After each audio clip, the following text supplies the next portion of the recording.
پوری سپیڈ سے چلتی ہوئی گاڑی یکلخت ہی گردیزی ہاؤس کے سامنے رکی تھی۔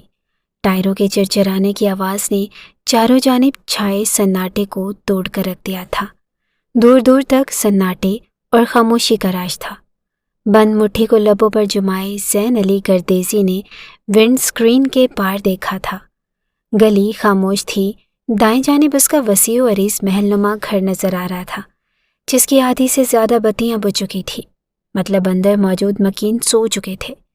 تلخی سے اس نے ماتھے پر آئے بال جھٹکے۔ کیا مصیبت ہے، اپنے ہی گھر جانا مشکل لگ رہا ہے، لیکن وہ یہاں گاڑی میں کتنی دیر بیٹھا رہ سکتا تھا؟ پہلے ہی وہ صبح سے سڑکوں پر صرف اس وجہ سے آوارہ گردی کر رہا تھا کہ آج گھر نہ جانا پڑے، لیکن اب اس نے گہری سانس لیتے گھڑی میں وقت دیکھا اور رات گہری ہو چکی تھی۔ دوسری سیٹ پر پڑے اپنے سیاہ کوٹ کو ایک جھٹکے سے اٹھاتے وہ گاڑی سے باہر نکل گیا اور پوری قوت سے گاڑی کا دروازہ بند کرتے اس نے نظر اٹھا کر اپنے گھر کی طرف دیکھا، جو اس کے لیے قید خانے سے زیادہ کچھ بھی نہ تھا۔ چوکیدار گاڑی کی آواز سنتے ہی تیزی سے باہر نکلا۔ زین علی گردیزی نے ہاتھ میں پکڑی چابی چوکیدار کی طرف اچھالتے اسے گاڑی اندر لے جانے کا کہا۔ چوکیدار نے ادب سے سر جھکایا۔ وہ ابھی تک اندر ہی ہے؟ پاس سے گزرتے اس نے مڑ کر چوکیدار سے پوچھا تھا۔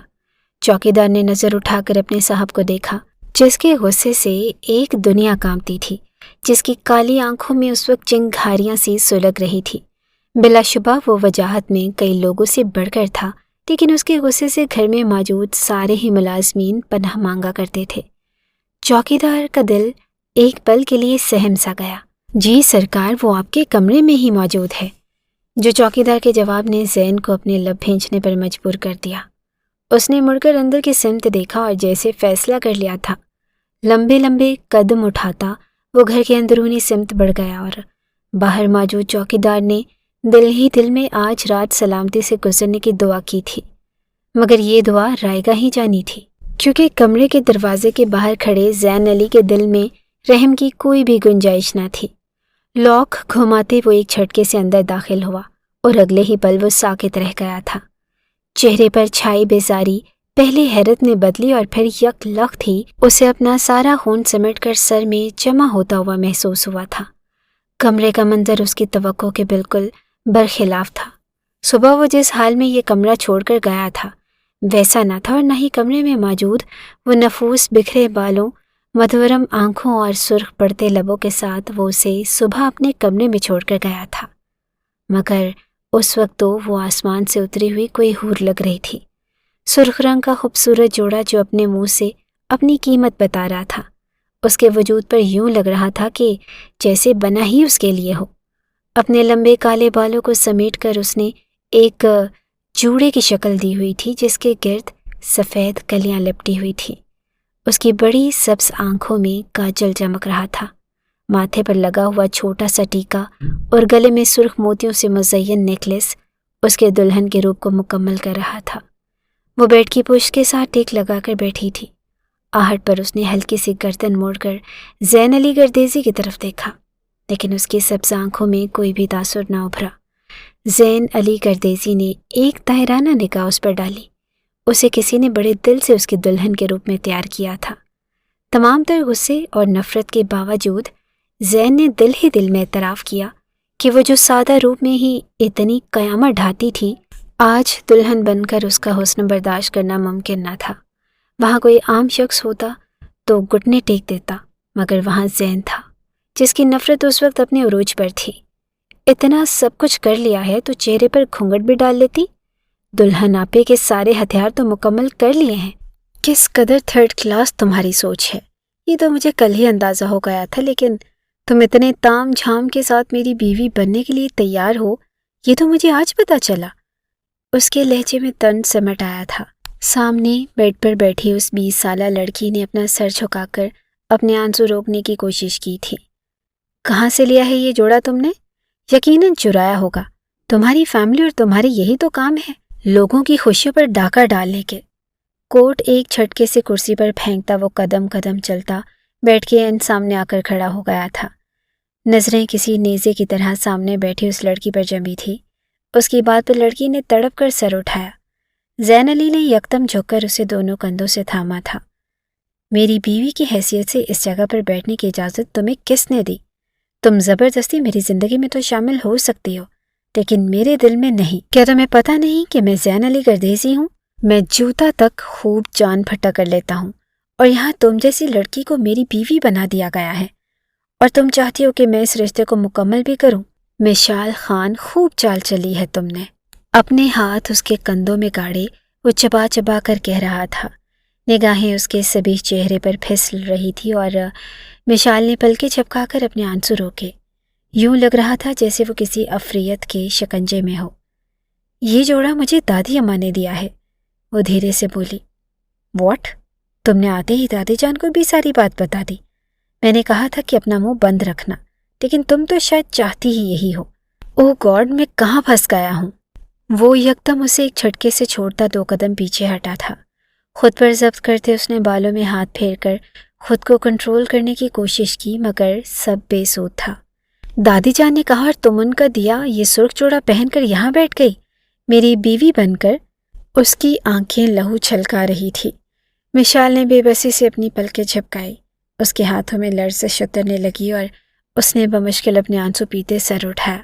اس سب میں میرا کوئی قصور نہیں، وہ بمشکل بولی تھی، مگر زین علی گردیزی کا غصہ آسمان کو چھونے لگا تھا۔ اس سب میں تمہارا ہی قصور ہے مائی ڈیئر وائف، اور اگر تم میری بیوی بن ہی گئی ہو تو پھر میں تمہیں بتاتا ہوں کہ شوہر کا روپ کیسا ہوتا ہے۔ اس کے لہجے میں موت سی سنگینی تھی۔ مشال کو اپنا سانس رکتا ہوا محسوس ہوا اور وہ جھٹکے سے بیڈ سے نیچے اتر کر کھڑی ہو گئی۔ میں ابھی چینج کر لیتی ہوں، دادی جان نے کہا تو میں منع نہیں کر سکی تھی۔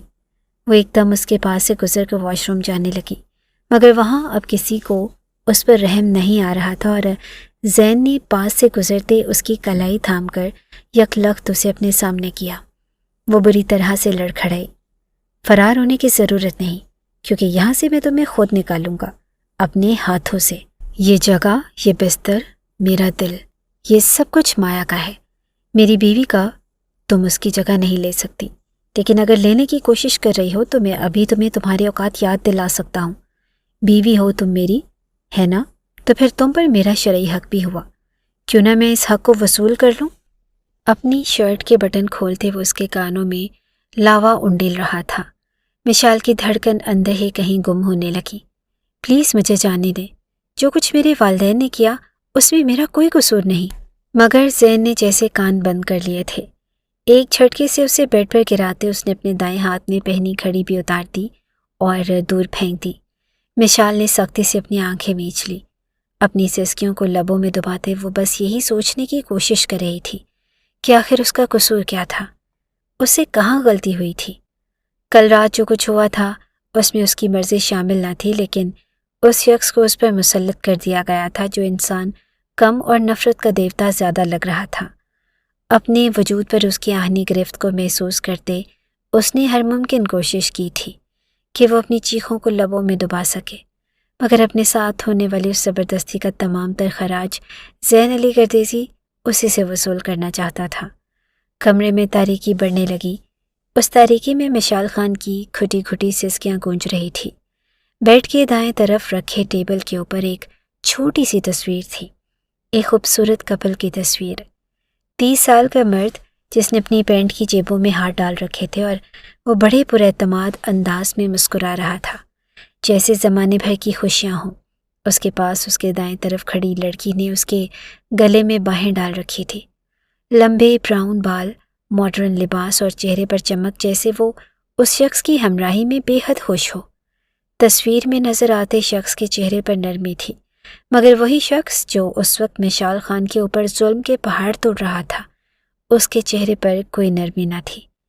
یہ زین علی گردیزی اور اس کی بیوی کی تصویر تھی، وہ بیوی جو اس وقت امریکہ کی سرزمین پر اس بات سے بے خبر تھی جو اس کا شوہر اس کے کمرے میں اسی وقت کسی اور لڑکی کے ساتھ تھا، وہ لڑکی جسے زندگی لمحہ لمحہ اپنا خراج وصول کر رہی تھی۔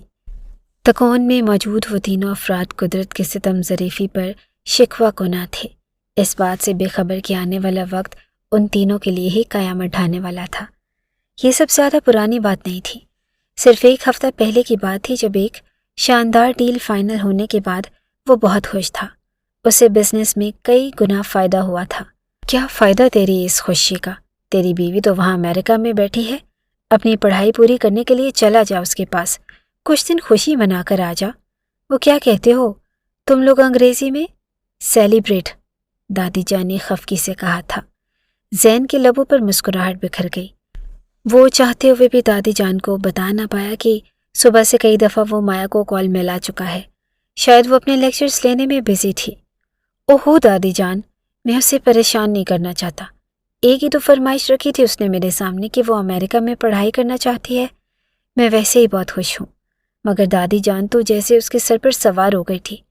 شادی کو 2 سال گزر گئے لیکن ابھی بھی تجھے کوئی خوشی نہ ملی، اداس کوارے لڑکوں کی طرح پھرتا رہتا ہے۔ اپنے دوستوں کے ساتھ ہی چلا جا۔ ان کی محبت پر زین مسکرا دیا۔ وہ اتنا امچور نہ تھا کہ ان چھوٹی چھوٹی باتوں کو اپنے دل پر لیتا، لیکن دادی جان کی بات نے اسے سوچنے پر مجبور کر دیا تھا۔ کافی عرصہ ہوا وہ گھر اور کاروبار میں اتنا برا الجھا کہ اپنی ذات پر توجہ دینا ہی بھول گیا۔ یہی وجہ تھی کہ اس نے پرانے سارے دوستوں کو ہی فون کھڑکا ڈالا۔ سبھی اس کی طرح تیار تھے، سو اگلے ہی دن ان سب کا ناردرن ایریاز جانے کا پروگرام بن گیا۔ موسم خراب ہے، ہمیں جلد واپس نکلنا چاہیے، زین نے آسمان پر چھائے بادلوں کو دیکھتے ہوئے کہا۔ انہیں کشمیر آئے 3 روز گزر چکے تھے۔ فطرت کو انجوائے کرتے وہ اپنے دل میں سکون محسوس کر رہا تھا اور جیب سے موبائل نکال کر اس نے ایک دفعہ پھر مایا کو کال ملائی، لیکن ہر بار کی طرح اس دفعہ بھی اس کا نمبر بزی کر دیا گیا تھا۔ واپس جا کر اسے ایک میل کر دوں گا تاکہ وہ مجھے اپنی خیریت سے آگاہ کر دے۔ گہری سانس لیتے اس نے موبائل واپس جیب میں رکھا۔ یہاں ویسے ہی سگنلز کا اتنا مسئلہ تھا، بات ہونا ممکن ہی نہ تھی، اور کل صبح ان کی واپسی تھی۔ ارے یار زین، تو نے بتایا تھا نا کہ تیرا ایک چچا یہاں کشمیر میں رہتا ہے، اب یہاں آیا ہے تو ان سے ملتا ہی جا۔ اس کے بچپن کے دوست شہریار نے چائے کا کپ اسے تھماتے یاد دلایا۔ زین کے ماتھے پر بل نمودار ہوئے۔ چچا فرقان کو وہ کیسے بھول سکتا تھا؟ بچپن سے لے کر ان کی اور بابا جان کی لڑائیاں وہ سنتا آیا تھا اور ہمیشہ چچا فرقان کو ان کے باپ سے گلہ ہی رہا تھا۔ پورے خاندان میں جب بھی جو بھی ان کے گھر آتا وہ پہلی بات یہی کرتا، تمہارا بھائی اتنی بری زندگی گزار رہا ہے، غربت کی چکی میں پس رہا ہے اور تم اس کی مدد کیوں نہیں کرتے؟ اور زین نے ہمیشہ اپنے باپ کو پریشانی سے سر جھکائے ہوئے دیکھا تھا۔ تھوڑا بڑا ہونے پر وہ یہ بات جان گیا تھا کہ اس کا باپ چپکے چپکے ہر مہینے خطی رقم اپنے بھائی کو بھیجا کرتا تھا، لیکن نہ جانے کیوں چچا فرقان کے ماتھے کے بل کبھی ختم ہی نہ ہوئے، اور اب تو ایک لمبا عرصہ بیت چکا تھا جب چچا فرقان نے ان کے گھر جانا بھی چھوڑ دیا تھا۔ یہاں تک کہ زین کو یاد تھا کہ بابا جان کے انتقال پر بھی ان کے گھر میں سے کوئی بھی نہ آیا، لیکن یہ اس کی طبیعت ہی تھی کہ نہ چاہتے ہوئے بھی وہ سب دوستوں کو جلد آنے کا کہہ کر ہوٹل سے نکل گیا۔ وہ جانے سے پہلے اپنے رشتہ دار کو ناراض نہیں کرنا چاہتا تھا اور بولا کہ چلو اسی بہانے ان کی کوئی مدد بھی ہو جائے گی۔ ان کے چھوٹے سے گھر کے سامنے کھڑے ہوتے ہوئے زین نے کئی دفعہ سوچا۔ اس کی سیاہ آنکھوں میں بے چینی سی تھی، لیکن اس کے دل کی اچھائی اسے واپس پلٹنے سے روک رہی تھی، سو وہ دستک دے بیٹھا۔ تھوڑی دیر کے بعد دروازہ کھل گیا اور چچا فرقان سامنے ہی کھڑے تھے۔ زین کو انہوں نے دیکھتے ہی پہچان لیا۔ بڑی گرم جوشی سے ملے اور زین کو ان کی گرم جوشی نے شرمندہ کر دیا۔ میں بلا وجہ ہی اتنا شکی ہو رہا تھا، آخر کو وہ میرے چچا ہیں۔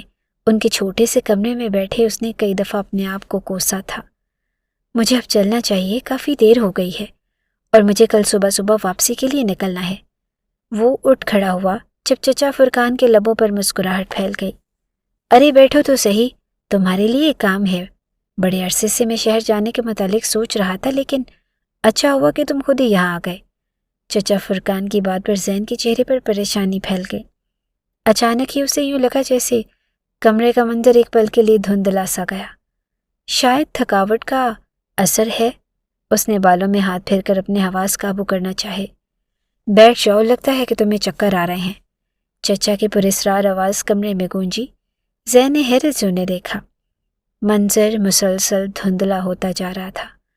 اسے اپنے اعصاب بھاری ہوتے ہوئے محسوس ہوئے۔ یہ مجھے کیا ہو رہا ہے؟ موبائل اس کے ہاتھ سے چھوٹ کر نیچے جا گرا تھا۔ زین نے بمشکل بھاری ہوتی پلکیں اٹھا کر دیکھا۔ چچا اور ان کی بیوی سامنے کھڑے مسکرا رہے تھے۔ جاؤ اسے لے آؤ، وقت آ گیا ہے، چچا نے اپنی بیوی کو مخاطب کر کے کہا۔ زین کو اپنے اندر خطرے کی گھنٹیاں سے بجتی ہوئی محسوس ہوئی۔ وہ کس بارے میں بات کر رہے تھے، لیکن سب دھندلا دھندلا نظر آ رہا تھا۔ وہ چاہ کر بھی اپنے آپ کو حرکت نہیں دے سکتا تھا۔ زین نے ایک نظر سامنے پڑے چائے کی اس پیالے کو دیکھا جس میں یقیناً کچھ ملایا گیا تھا۔ چچا جان کی بیوی کمرے سے نکل گئی۔ چچا جان اپنی جگہ سے اٹھ کھڑے ہوئے اور تمہارے باپ کے ساتھ میرے بہت سے پرانے حساب کتاب رہتے ہیں۔ ساری زندگی وہ دولت پر سانپ بن کر بیٹھا رہا، اسے کبھی میرا احساس ہی نہیں ہوا، یہاں تک کہ وہ اپنے کیے ہوئے وعدے پر بھی بھول گیا، لیکن میں وعدے کیسے بھول سکتا ہوں؟ چچا کی زہر خوند آواز اس کے پاس سے ابھر رہی تھی۔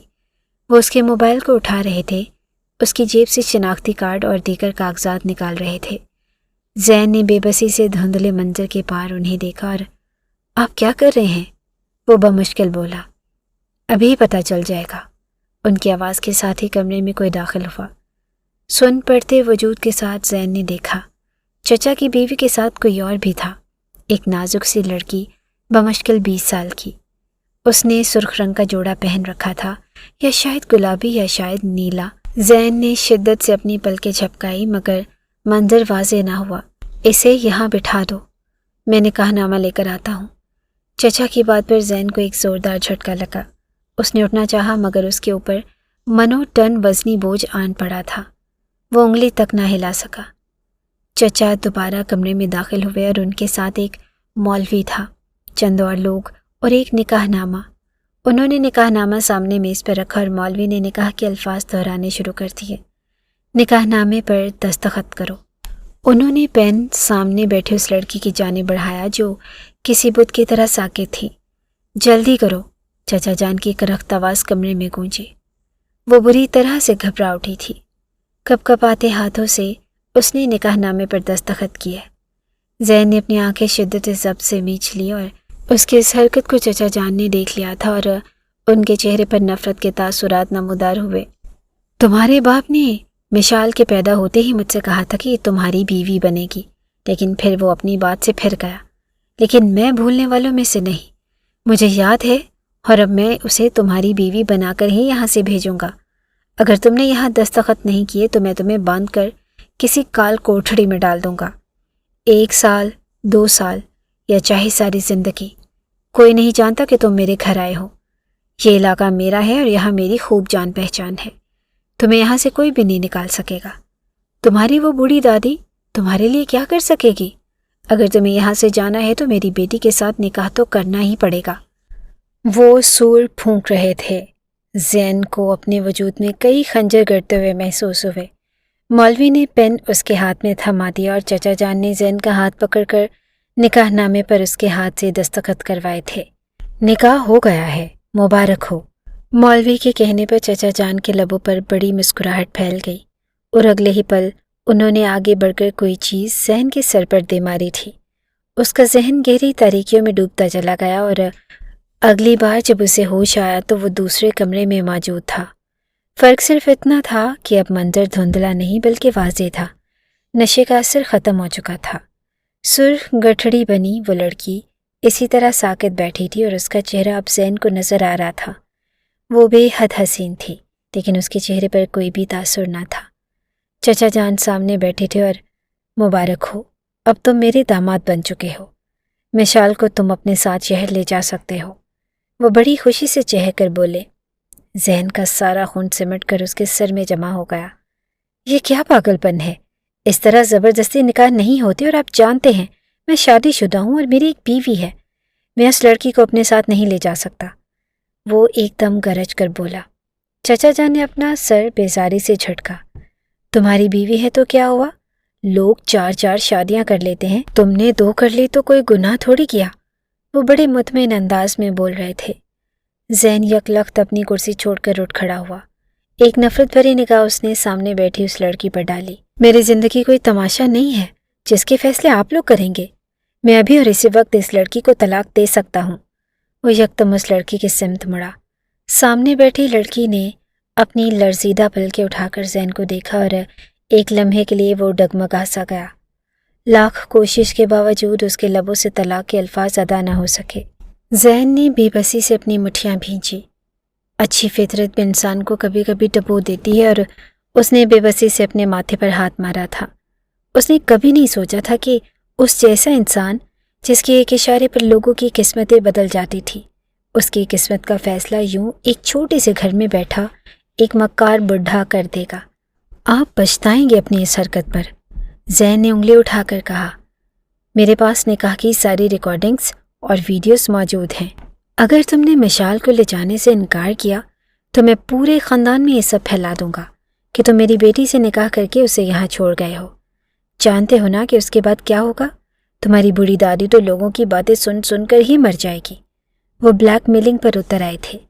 زین نے ایک نفرت بھری نگاہ اپنے چچا پر ڈالی اور مجھے یہاں آنا ہی نہیں چاہیے تھا۔ ایک جھٹکے سے اپنا موبائل اور کاغذات اٹھاتے وہ لمبے لمبے قدم اٹھاتا اس گھر سے باہر نکل گیا۔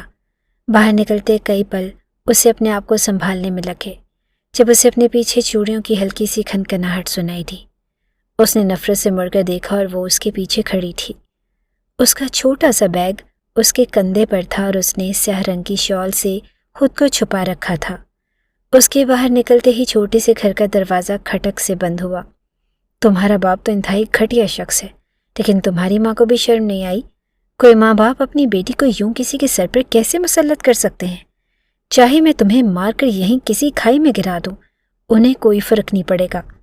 وہ جیسے چڑھ کر نفرت سے بولا تھا۔ سیاہ شال میں لپٹی اس لڑکی نے آنسوں سے خالی آنکھیں اٹھا کر اسے دیکھا۔ وہ میری سوتیلی ماں ہے، اور بابا جانوں نے تو شاید میرا نام بھی ٹھیک سے نہیں لینا آتا، وہ دھیمے سے بولی۔ زین علی گردیزی نے چند ثانیہ تک اس لڑکی کو دیکھا۔ وہ اس مصیبت کو اب یہاں کہیں بھی چھوڑ بھی نہیں سکتا تھا۔ نہ چاہتے ہوئے بھی وہ اس کی بیوی بن گئی تھی اور اس کے نکاح میں تھی۔ اس کی حفاظت اس کا فرض تھا۔ اس نے موبائل نکال کر دیکھا اور دوستوں کی کئی مسڈ کالز تھیں۔ گہری سانس لیتے اس نے شہریار کو فون ملایا۔ تم لوگ چلے جاؤ، میں دوسری گاڑی لے آؤں گا۔ شہریار کی ایک بھی بات سنے بغیر اس نے بس اسے اطلاع دی، اور یہ دیکھے بغیر وہ اس کے پیچھے آ رہی ہے یا نہیں، وہ تیزی سے آگے بڑھ گیا تھا۔ واپسی کی ٹکٹ کرواتے اور پورے راستے زین علی گردیزی کو رہ رہ کر پچھتاوا ہو رہا تھا کہ وہ یہاں آیا ہی کیوں تھا۔ وہ اب تک ایک شوق کی سی کیفیت میں تھا کہ وہ شخص جس سے اس کی مرضی کے بغیر کوئی ایک پانی کا گلاس اٹھا کر یہاں سے وہاں نہیں رکھ سکتا تھا۔ اس سے کس مہارت کے ساتھ ایک چالاک بوڑھے نے نکاح نامے پر دستخط کروا دیے تھے، اور نہ صرف دستخط کروائے تھے بلکہ اپنی جوان جہاں بیٹی کو اس کے ساتھ رخصت بھی کر دیا تھا۔ زین علی گردیزی نے مڑ کر ایک نظر اس پر ڈالی، جس نے پورے سفر کے دوران منہ سے ایک لفظ تک نہ نکالا۔ نہ جانے کس مٹی کے بنے ہیں یہ لوگ، کیا کروں گا میں اس کا؟ پیشانی کو مسلتے اس کے ذہن میں بار بار بس یہی خیال آ رہا تھا، اور اس ساری سچویشن کے دوران وہ یہ بھول ہی گیا تھا کہ پچھلے کئی گھنٹوں سے اس نے مایا کو کوئی کال نہ کی تھی۔ لیکن گھر پہنچتے تک اس نے فیصلہ کر لیا تھا کہ وہ مزید اس بوجھ کو اپنے سر پر سوار نہیں رکھے گا۔ اس لڑکی کا قصور تھا یا نہیں، لیکن اب وہ مزید اسے اپنی زندگی میں شامل نہیں رکھ سکتا تھا۔ وہ شادی شدہ تھا اور مایا اس کی بیوی تھی، اور وہ اس سے بہت محبت کرتا تھا۔ جلد یا دیر اس نے پاکستان واپس آ ہی جانا تھا، تو پھر وہ ایک انچاہی لڑکی کو اپنی زندگی میں کیوں رکھے؟ چچا فرقان نے زین کو بلیک میل کیا تھا، اور زین کو رشتہ داروں سے کوئی لینا دینا نہ تھا۔ ہاں، بس وہ دادی جان کی وجہ سے پریشان تھا۔ وہ جانتا تھا کہ اس عمر میں وہ اتنے لوگوں کی جانب سے انگلی اٹھائے جانے کی متحمل نہیں ہو سکتی تھی، لیکن اب وہ سوچ چکا تھا۔ گھر کے دروازے پر اترتے اس نے مڑ کر ایک کٹیلی نگاہ مشال کی طرف ڈالی، جس کے چہرے سے تھکاوٹ چھلک رہی تھی۔ اپنا بیگ کندھے پر ڈالے وہ سر اٹھا کر حیرت سے گردیزی پیلس کو دیکھ رہی تھی۔ تم یہاں تک تو آ گئی ہو، لیکن اب سوچ لو کہ آگے تم نے کیا کرنا ہے۔ میں شادی شدہ ہوں اور اپنی بیوی کے ساتھ بہت خوش ہوں۔ ایک انچاہا بوجھ اپنی زندگی میں لادنے کو میں تیار نہیں ہوں، اور تمہارے باپ نے یہ سب کچھ کیا سوچ کر کیا ہے میں نہیں جانتا تھا۔ تم ایک جوان جہان لڑکی ہو، صرف انسانیت کے ناطے میں تمہیں تب تک یہاں رکھنے کی اجازت دے سکتا ہوں جب تک تم اپنا کوئی بندوبست نہ کر لو۔ جس سے مرضی فون کرنا ہے کرو، اور جہاں مرضی پناہ ڈھونڈنی ہے ڈھونڈو، لیکن میری زندگی سے چلی جاؤ، آئی سمجھ؟ وہ انتہائی تلخ لہجے میں چبا چبا کر کہتے سیدھا اس کی آنکھوں میں جھانک کر بولا تھا۔ مشال کے چہرے پر ایک رنگ سا آ کر گزر گیا۔ اس نے خاموشی سے سر جھکا دیا اور نہ وہ اپنے باپ کے سامنے کچھ بولی تھی، نہ ہی اس شخص کے سامنے جسے تقدیر نے اس کا شوہر بنا دیا تھا۔ اسے یوں پتھر کا مجسمہ بنے دیکھ کر زین کو ایک دفعہ پھر شدید طیش آ گیا، مگر اس بار وہ سر چھٹکتے گھر کے اندر بڑھ گیا۔ دادی جان سامنے ہی لاؤنج میں بیٹھی تھی، اسے اندر آتا دیکھ کر خوشی سے کھل اٹھی اور آ گیا میرا بچہ، اتنی جلدی واپس کیسے آ گئے؟ ارے یہ کون ہے؟ وہ جو اس سے ملنے کے لیے اٹھ رہی تھی، اس کے عقب میں سیاہ شال میں لپٹی اس لڑکی کو آتے دیکھ کر ایک پل کے لیے ساکت رہ گئی۔ اسی سے پوچھے کہ کون ہے، آپ کو زیادہ بہتر پتا ہوگا، نہ جانے کس قسم کے رشتہ دار ہیں جن سے بھلائی کرو تو الٹا گلے ہی پڑ جاتی ہے، وہ زیر لب بڑبڑایا تھا۔ بغیر دادی جان سے ملے اندر اپنے کمرے کی سمت بڑھ گیا اور مشال خان نے بے بسی سے اسے اندر جاتے دیکھا۔ شاید یہاں پر بھی اس کو تانے ہی ملنے تھے۔ اس کی آنکھوں میں نمی سی اترنے لگی اور دادی جان حیرت سے اسے سر سے لے کر پاؤں تک دیکھ رہی تھی۔ کون ہو تم بیٹا؟ تمہاری شکل کچھ دیکھی سی لگ رہی ہے۔ ان کی بات پر وہ بے تابی سے اپنی ہتھیلیاں مسلنے لگی۔ اندر اپنے کمرے میں غصے سے کھولتا وہ بار بار دائیں بائیں چکر کاٹ رہا تھا۔ اسے ایک پل سکون نہیں آ رہا تھا۔ جلد از جلد اس مصیبت سے چھٹکارا حاصل کر لینا چاہتا تھا اور تبھی اس کا دھیان مایا کی طرف گیا۔ جیب سے موبائل نکال کر اس نے ایک دفعہ پھر مایا کو کال ملائی اور اس دفعہ کال ریسیو کر لی گئی تھی۔ کہاں ہو مایا؟ میں کب سے تمہیں فون کر رہا تھا، اس نے پریشانی سے پوچھا۔ دوسری جانب مایا کی مصروف سی آواز سنائی دی۔ کتنی بار کہا ہے زین، جس وقت تم لوگوں کا دن ہوتا ہے ہماری رات ہوتی ہے، مجھے نیند آئی ہوتی ہے اور میں سارا دن یونیورسٹی کی لیکچرز لے لے کر تھک جاتی ہوں۔ اگر تم نے مجھ پر احسان کر کے مجھے پڑھنے بھیج ہی دیا ہے تو پیچھے سے دن کے 12 فون تو مت کیا کرو۔ اس کی ناراضگی بھری آواز پر زین ایک پل کے لیے شرمندہ سا ہو گیا، اسی لیے معذرت کرتے ہوئے اس نے فون بند کر دیا تھا۔ یہ حقیقت تھی کہ اس نے مایا کو خود اپنی ہی ضد پر امریکہ پڑھنے کے لیے بھجوایا تھا اور 2 سال پہلے جب مایا کو اس نے اپنے آفس کے ایک فنکشن میں پسند کیا تب کسی کو بھی وہ زین کی بیوی کے طور پر قبول نہ تھی۔ انتہائی ماڈرن فیملی سے تعلق رکھنے والی 22 سالہ مایا جب پاکستان صرف چھٹیوں کے موقع پر آتی تھی مگر زین نے اسے پرپوز کر دیا۔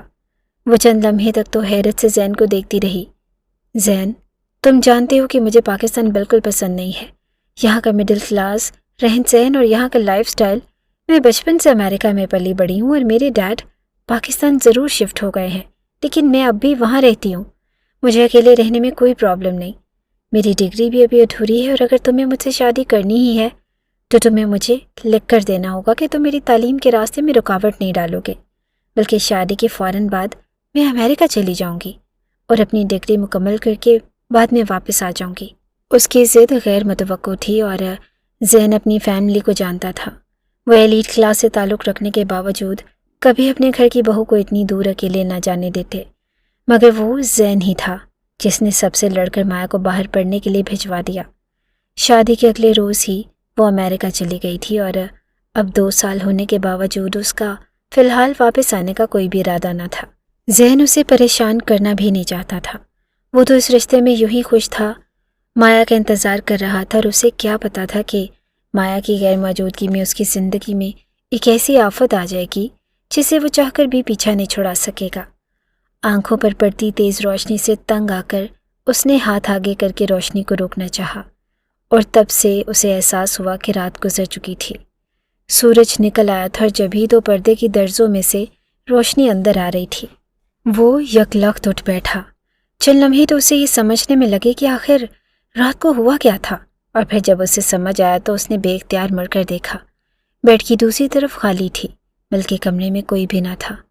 صبح کی روشنی پردے سے چھن چھن کر اندر آ رہی تھی اور گہری سانس لیتے وہ کمبل ہٹاتے نیچے اتر گیا۔ اسے خود پر شدید افسوس تھا، آخر میں خود پر قابو کیوں نہیں رکھ سکا؟ وہ میری بیوی تھی تو لازمی تو نہیں تھا کہ میں اس کے ساتھ؟ اس کے کانوں میں مشال خان کی سسکیاں گونجی تو ایک پل کے لیے اسے خود پر افسوس سا ہوا، مگر اگلے ہی لمحے سر جھٹکتا وہ واش روم کی سمت بڑھ گیا۔ اس کے باپ نے خود اسے میرے حوالے کیا تھا، نتائج کی ذمہ دار وہ خود ہے، میں نہیں۔ اسے آفس جانا تھا لیکن آفس جانے سے پہلے اسے مشال کا کوئی نہ کوئی بندوبست ضرور کرنا تھا۔ وہ اسے کل گھر سے باہر جاتے ہوئے وارننگ دے کر گیا تھا کہ شام تک وہ اسے گھر میں نظر نہ آئے، لیکن شام کو گھر آنے پر بھی وہ اسے نہ صرف گھر میں ملی تھی بلکہ تیار دلہن کے روپ میں اپنے کمرے میں انتظار کرتی پائی گئی تھی۔ یہ بات اس کے لیے ناقابل برداشت تھی۔ گاڑی کی چابی ہاتھ میں اٹھاتے ہوئے سیڑھیاں اترتے نیچے چلا آیا، جہاں ناشتے کی ٹیبل پر دادی جان کے ساتھ وہی بیٹھی تھی۔ سبز رنگ کے جوڑے میں اس کے بال کمر پر بکھرے ہوئے تھے اور اس کے چہرے پر کوئی تاثر نہ تھا۔ وہ خاموشی سے بیٹھی تھی۔ دادی جان ناشتے کی ایک چیز اٹھا کر اس کے سامنے رکھ رہی تھی اور زین کو شدید غصہ آیا۔ یہ سب کیا ہے دادی جان؟ اس کے لہجے میں خود بخود سختی اتر آئی۔ دادی جان نے مڑ کر خفگی بھری نگاہ اس پر ڈالی۔ یہ کیا طریقہ ہے؟ نہ سلام نہ دعا، نئی نویلی دلہن ہے تمہاری، کم از کم اس کی طرف ایک پیار بھری نگاہ تو ڈال لو۔ شادی کے بعد کی پہلی صبح کوئی دلہا ایسے کرتا ہے کیا؟ دادی جان کی بھری نگاہ اس نے سامنے بیٹھی مشال پہ ڈالی، جو ہنوز خاموشی سے اپنے دونوں ہاتھ گود میں دھرے بیٹھی تھی۔ سامنے پڑے ناشتے میں سے اس نے ایک لقمہ بھی اٹھا کر منہ میں نہ ڈالا۔ کل رات اس کو میرے کمرے میں آپ نے بھیجا تھا، اور آخر آپ کو کس نے بتایا کہ یہ میری دلہن ہے؟ کیا اس نے آپ کو آ کر ساری بات نہیں بتائی کہ کس طرح اس کے باپ نے زبردستی اسے میرے سر پر مسلط کیا، مجھے نشہ دے کر زبردستی مجھ پر اس کے ساتھ نکاح نامے پر دستخط کروائے؟ میں چاہوں تو ابھی اور اسی وقت اسے طلاق دے کر یہاں سے باہر نکال سکتا ہوں۔ نہ جانے ان کی کیا سازش ہے، کیا چاہتے ہیں وہ لوگ؟ وہ نفرت بھرے انداز میں بولتا چلا گیا۔ مشال کی پلکیں گیلی ہونے لگی۔ دادی نے غصے بھری نگاہ زین پر ڈالی تھی۔ مشال کے باپ نے جو کچھ کیا ہے اس کا ذمہ دار اسے وہاں ٹھہرا۔ یہ بچی تو خود ظلم کی ستائی ہوئی ہے۔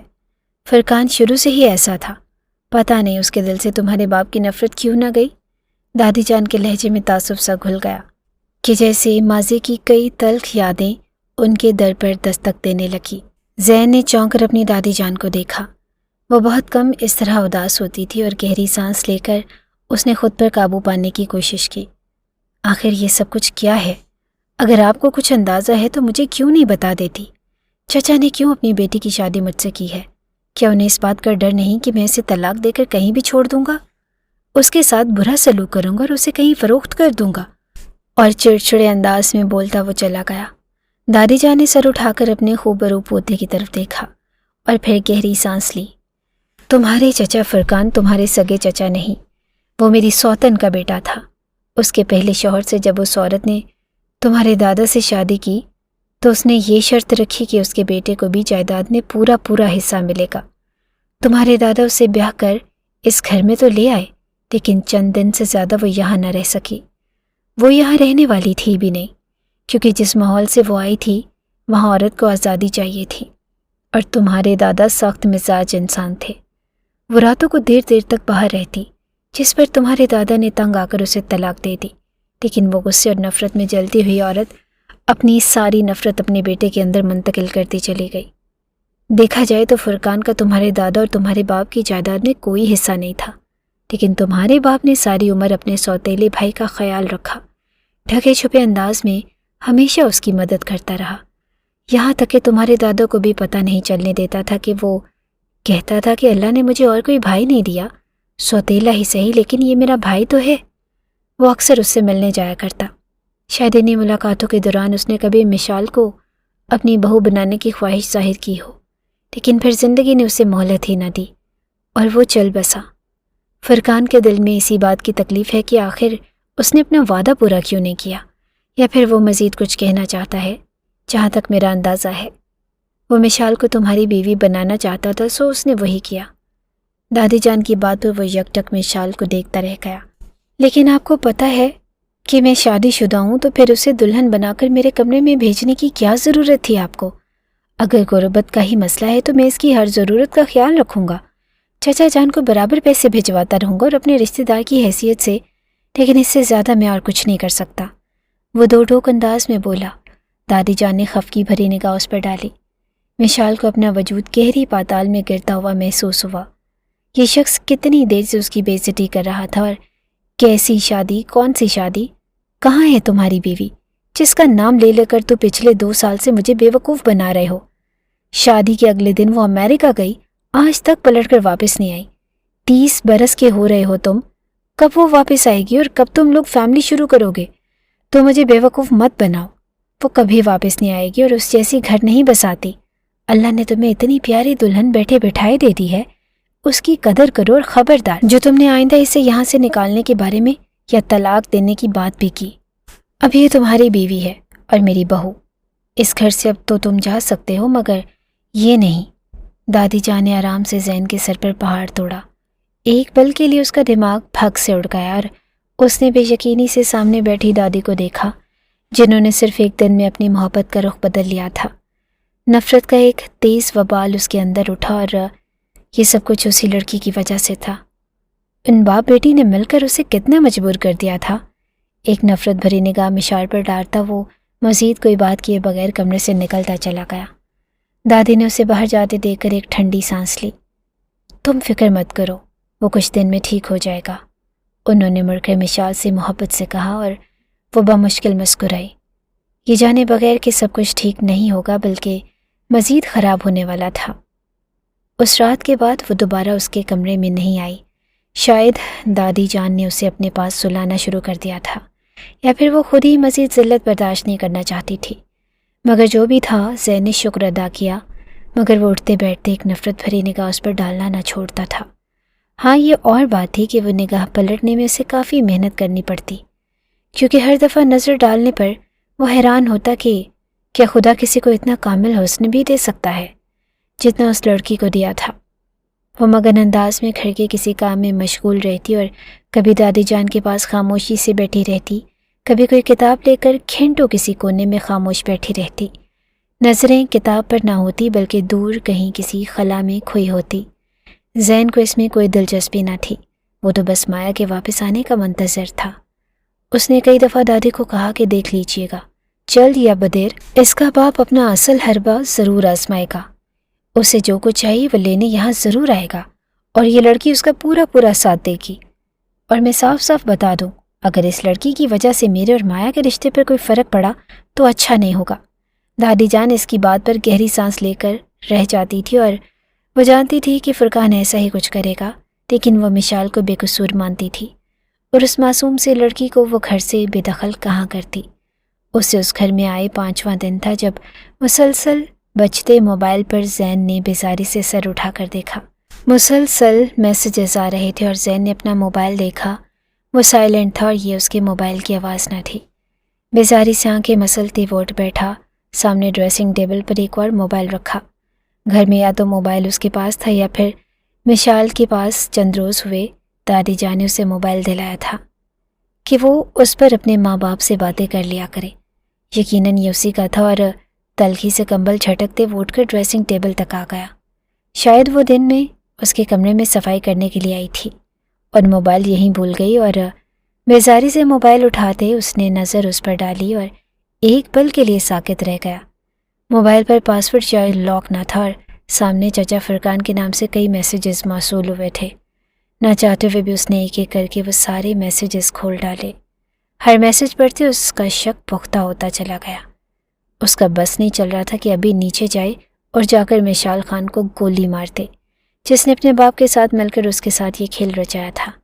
میسیجز میں واضح طور پر بار بار پوچھا گیا کہ کیا اس نے زین سے بیوی ہونے کی حیثیت سے اپنے نام کو جائیداد کروائی ہے، اور اگر نہیں تو کیوں نہیں۔ چچا فرقان نے کئی دفعہ یہ بھی کہا کہ اگر وہ ناکام رہی تو وہ خود وہاں آ جاتے ہیں اور اسے مجبور کر کے مشال کے نام ایک لمبی چوڑی جائیداد لکھوا سکتے ہیں۔ یہ کام تو ان کے بائیں ہاتھ کا ہے۔ زین نے غصے کے آخری حد پر پہنچتے موبائل اٹھا کر ڈریسنگ ٹیبل پر پٹک دیا۔ آخر یہ آدمی مجھے سمجھتا کیا ہے؟ میں شرافت کی وجہ سے اس کی بیٹی کو یہاں رکھ کے بیٹھا ہوں تو یہ سمجھتا ہے کہ میں کچھ کر نہیں سکتا۔ وہ الٹے قدموں کمرے سے باہر نکلا۔